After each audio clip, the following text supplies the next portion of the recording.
All right, Tim. So, what are some steps that can be taken to ensure privacy when it comes to a sexual misconduct case? And what are some of the common mistakes that people compromise when they're dealing with their confidentiality during the acquisition stage? Yeah, when it comes to confidentiality, the first thing you need to think about is securing your phone. Your phone really has an extraordinary amount of information and data on it that you wouldn't even believe, from geolocation to metadata to communications you've had with your accuser to communications you had with other people about your accuser. There's information that can be on your phone which can completely exonerate you. And there may be information on your phone which potentially could incriminate you if it's used the wrong way. So the first thing you need to do is really secure your devices in your phone, whether that's an iPhone or an Android. What you need to do is take off the facial recognition, because it's easy to have someone hold the camera in front of your face. Use a new PIN code that's secure, 6 digit or more, one that you've never used before, and make sure you have the latest device with the latest iOS if possible, because it's much harder to hack into the newer iOS devices than it is for a new one.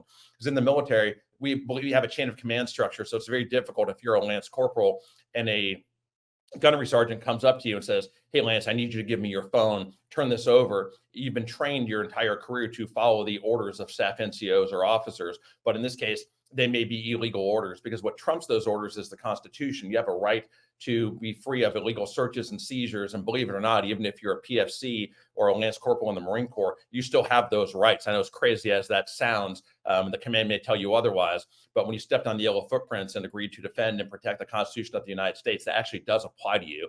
And it's not just Marines, it's all service members. But I see this violated probably the most in the Marine Corps because of just the way the good order and discipline is structured. So you do not have to turn over your devices. You do not have to turn over information. And for God's sake, secure it. You may think it's secure, but think OPSEC and put it to the highest level of OPSEC possible. There may be a time when you're required to turn that information over, either via a search warrant or a search authorization. At that point in time, it behooves you to speak to an attorney. If you're at a point where you're under investigation and they're serving you with subpoenas or search warrants, you absolutely have to talk to an attorney, because the situation has escalated well beyond your level to control it. Whether that's a consultation with a free military attorney or a consultation with us or another civilian defense counsel, you absolutely are crazy not to do that if it's at the point where they're trying to seize and search evidence that you have.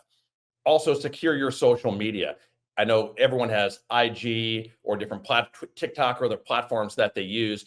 Shut it down and secure it, because it will be scrutinized heavily by law enforcement, by other attorneys, by your accuser, by people that you have no idea who they are. I know you want to tell the world how great your vanilla fudge sundae was in American Village, but this is now not the time for it. Shut down all social media and take on the most aggressive OPSEC posture you can think of, because you are under investigation, and the steps you take now could mean the difference between getting a conviction and getting acquitted or having the charges deferred in your case.